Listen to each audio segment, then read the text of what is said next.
จอนไข่ตัวดูแป๊บหนึ่งกูเล่นเกมอยู่โอ้ยแป๊บนึงดูโอ้ยเนาะเออ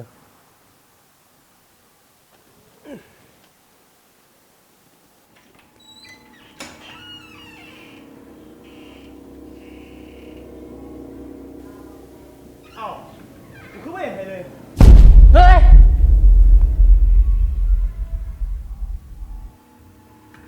จอนจอนจอนเฮ้ยจอน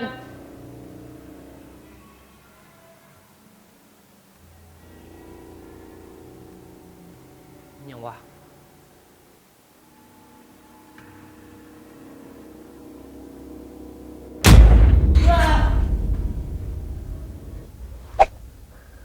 สายยาเหรอ15 กิโลนี่นะยังธรรมดาพี่เจอของแท้ไหมนี่อยู่งานนี่ งานเนี่ยงานเด็กข้าแผนกอยู่เวียงอย่างพัฒนาไปมึงกูไหมมันให้กูบอกสาวลาย ต้องไข่วะจอนเอาไปเบิ่งดูโอ้